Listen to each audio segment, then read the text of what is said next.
Nigga, we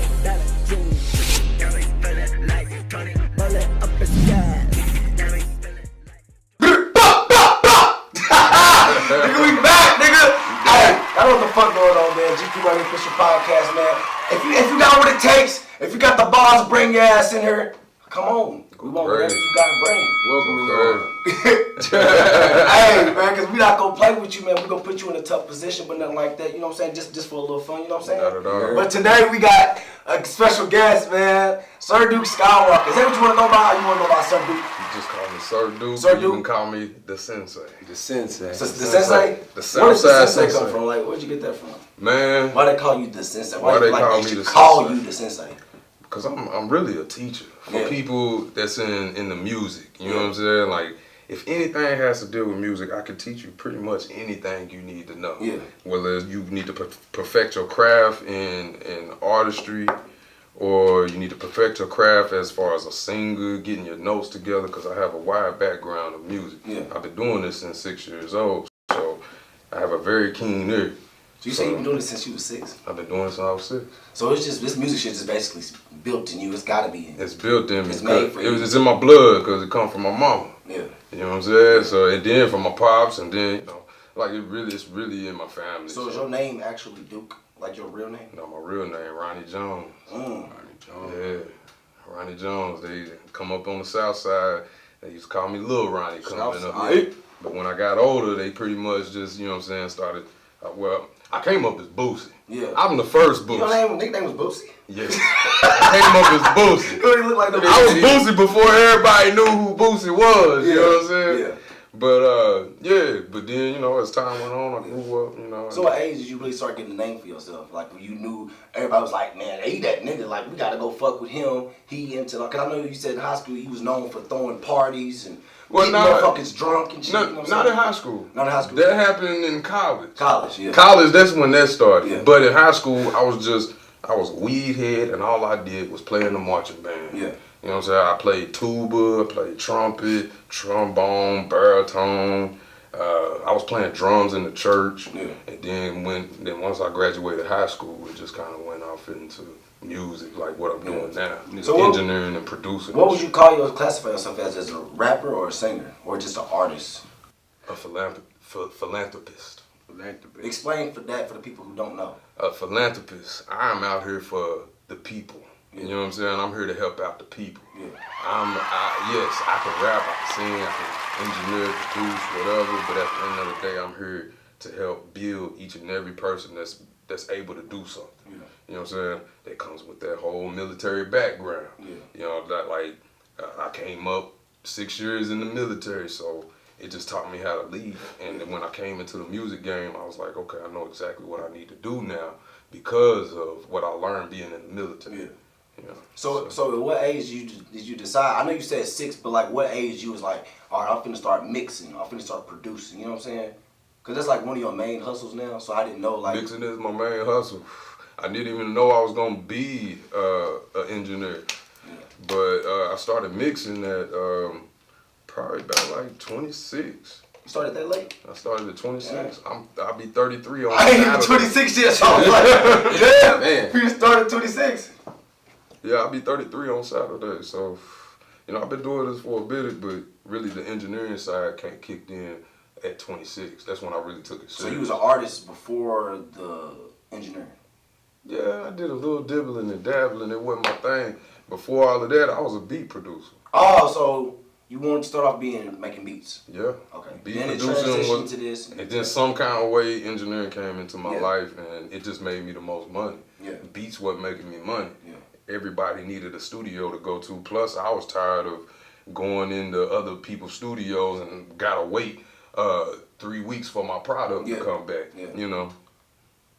So like, when did you start? At what point did you actually start investing into other people and other artists? Man, recently, probably about like. So all this is probably brand about, new. Yeah, like I started my movement back in 2011. You know what I'm saying? Like 2011 in Florida. When I was fresh out the Army, I got fresh out the Army and I was like, I know exactly what I wanted to do. Went to Full Sail University and yeah, 2011. So why not put that money into yourself sometimes instead of putting it into other people? Well, That's the thing. I always think bigger than just myself. And I like that. You know what I'm saying? Like, yeah, I could do all the things that I could do, but if I see some talent, I'm going to invest my time and money in trying to build that artist up. Yeah. You know what I'm saying? That's exactly like, because I'm very complex myself. So if I meet a complex artist, I'm going to spend time and money to bring them up the same way I would do myself. I'm going to go crazy as well. So do you only invest in the MBMG artists, or do you invest in the people who don't? I invest in affiliates too. Yeah. Yeah, anybody that's showing me that I'm willing, that they willing to. But they got to rep do MBMG something. though. They don't have to rep MBMG. And you still might invest into them. I still invest in them. I like that. They don't have, look, I'm not trying to sign nobody. I ain't even about all that. It's really about, if you can put something up, okay, how much are you? I'm willing to help anybody that's willing to help themselves. Mm-hmm. If you can put $50 up towards your video, I will match that. Yeah. If you can put $200 up for your for a show you trying to put together, I will match that. Yeah. You know what I'm saying? I'm not trying to sign nobody. I don't want to sign nobody. So the thing is, let's do this together. Yeah. And that's your product. Hey, I see somebody that's trying to do something. Then hey, you got me. So they ain't got to sign a contract. Hell no. Let's do this. Let's do this. It's funny you say that because like nowadays you got to put people on contract because people are so iffy. Now, okay, your gut feeling. I'm big on energy and spirit. So it's just like when you rocking with somebody, it'll tell you automatically, like, okay, do I need to rock with this person like that? Or not? Yeah. And my gut feeling is always right. Yeah. It is always right. And if I fuck up and make a mistake, then hey, I just won't make that mistake again. Yeah. But hey, backtrack and redo it and I remember you perfect it. Right before this, you said you were very observant. Very observant. I'm gonna watch your every move. If you really want to do this, then I got your back. So have people ever told you just to focus on one thing? Because people tell me that all the time. I don't believe in that. I don't believe in it. I believe that the sky's the limit and I can be whatever the fuck I want to be. This comes to the conversation we was talking about yesterday. You got 3 types of people. Yeah. We literally came up with this yesterday. Yeah. You got the ones that can be labeled. Yeah. Such as, okay, you can look at a person and be like, he's an artist, and that's all he is. Yeah. Right. You know what I'm saying? Then you got the people that's just around. Yeah. Then you got the people like me, you, and Dip. Yeah. You know what I'm saying? We have multiple talent. You can't label us as an artist. You can't label us as just that's what I'm trying to tell you. Can't label us just as this and this and this. No, there's no label. Yeah. Especially when you an independent artist, if they fail to realize y'all focusing on one thing is probably the reason why y'all never really move forward because y'all be so bored with that one thing and then y'all just give up. Exactly. You gotta have at least 3 different hustles. Yeah. To get rid of that. At least 3. That label. Yeah. That label. 3. Okay, because I don't just want to be an engineer. Yeah. When you look at me, you know that SirDuke is an engineer, a rapper, a singer, a business owner, a DJ. You know what I'm saying? Yeah. The best thing about it is they all got some type of money flow. Yeah. You know what I'm saying? It's bringing in the cash. What's the favorite thing you like to do out of all those things though? Engineering. So, not just because of the money, but because I can have my way with artists. I can have my way with artists, and if they really willing to listen and take in the knowledge that I have to share to make their product better, you know what I'm saying? Hey.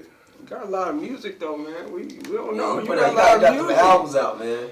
You got more albums and mixtapes than most of these artists. Plus, I remember you was on stage with Lil Scrappy. Oh yeah, that's on YouTube. Oh yeah, let's talk about that. So you was on stage with Lil Scrappy. Yeah, in Germany back in 2009. You was all the way in Germany. I was in Germany. See, most people haven't even stepped outside the States. So I was in Germany back in 2009. In the military, I was still doing my music. Found out Lil Scrappy was having a show. My friends was like, hey, let's go to this party with Lil Scrappy showing up, cool. So next thing you know, we having a good time, and Diamond, his girl at the time was Diamond. Yeah. So I'm chilling, I'm having a good time. Next thing you know, Diamond walk up to me and she's like, you look just like him. So she wanted to So, and plus I was already making noise in Germany with the music. Yeah. You know what I'm saying? So it worked out. Do they speak English in Germany? Yeah. Oh, okay. I mean, I've never been out the country. So you got Africans in Germany, man. Africa, I mean, Germany was my best day. But, you know what I'm saying? She pulled me up out the crowd and we went crazy. You know what I'm saying? But I took his show. Man, we have to find that clip. We definitely gotta find I got the clip. I mean, I'll send it to you. It's on Facebook. That. That's the shit that people don't know. You know what I'm saying? I took it, like Lil Jon was on stage too. You know what I'm saying? The thing about me and Lil Scrappy was Lil Scrappy had money and no talent, and I had talent and no money. And that's how I tell a lot of times. That's how I tell a lot of people. Like, that's how I like how you invest in the people, because you actually, if they ain't got the money, you putting it into them because they might not have the funds at the moment, and that shows that you're not selfish. You know what I'm saying? Right. I believe in everybody, especially.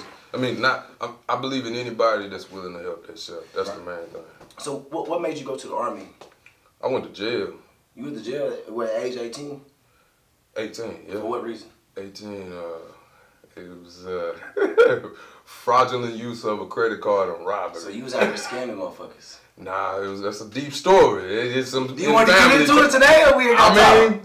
Hey, that might have to be a part 2. You know what I'm saying? And we might be able to go down deep, okay, because that's the shit that, you know what I'm saying? It was credit card fraud and swipe. You know. So I thought you couldn't get to the Army if you had a charge. It was a misdemeanor. I got it knocked down to a misdemeanor. It was a felony. So you can't have a felony. You can't have a felony. Oh, I thought if you got anything. So you went to the Army at age 18? Went in the Army at 19. 19. Yeah. So do you feel like that affected your life in any type of way? The Army? Yeah. The Army helped me tremendously, mentally. Yeah. Negatively and positively.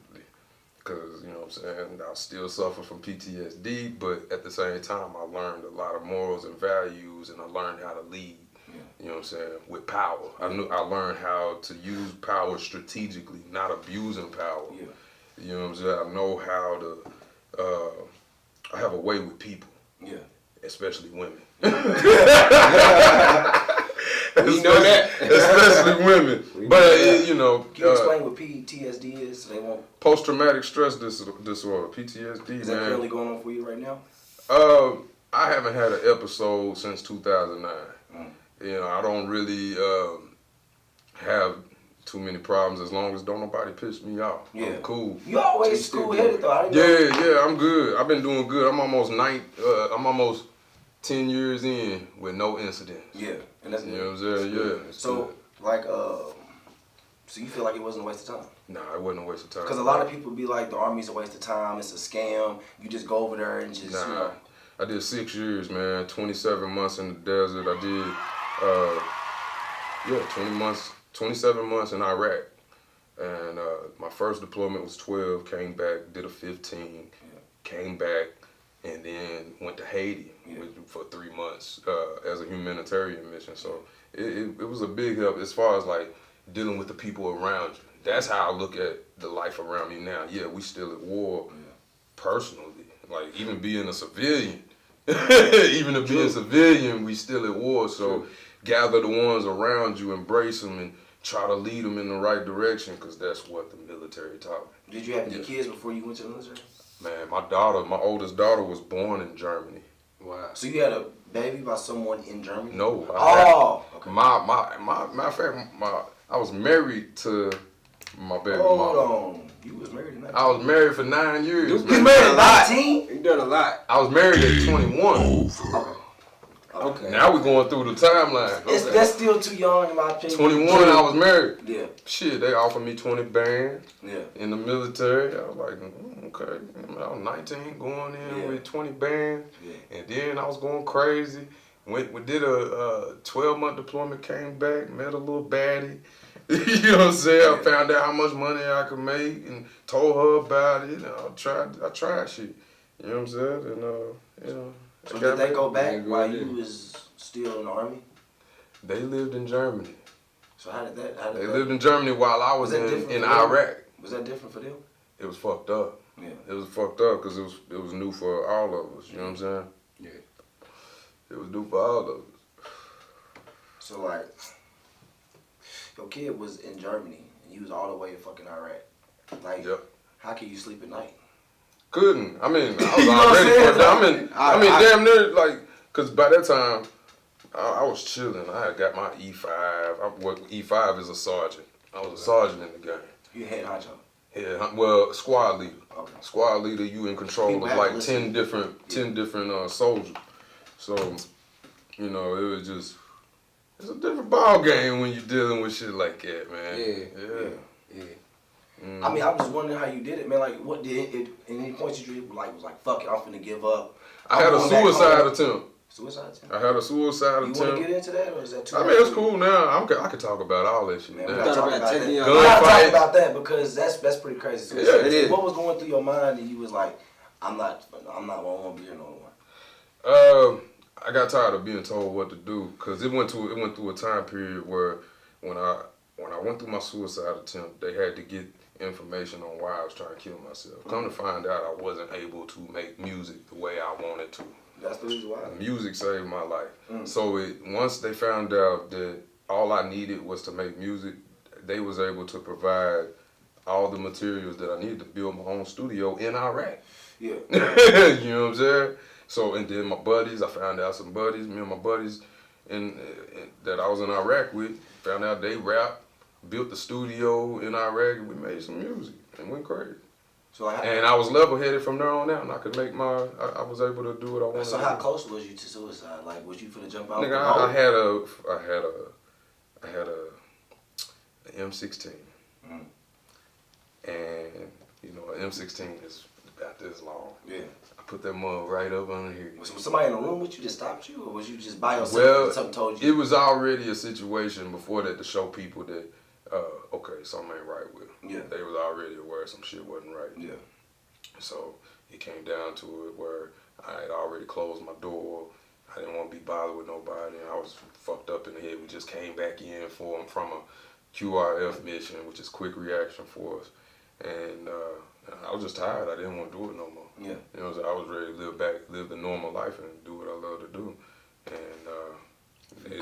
when I put that gun right there, it was a knock on the door, and I didn't even lock the door. And they walked in. Yeah. So they like tackle you on the ground and shit? That. Yeah. Didn't tell nobody. They didn't tell nobody, but I'm telling everybody now. So did they kick you out the army for this? No.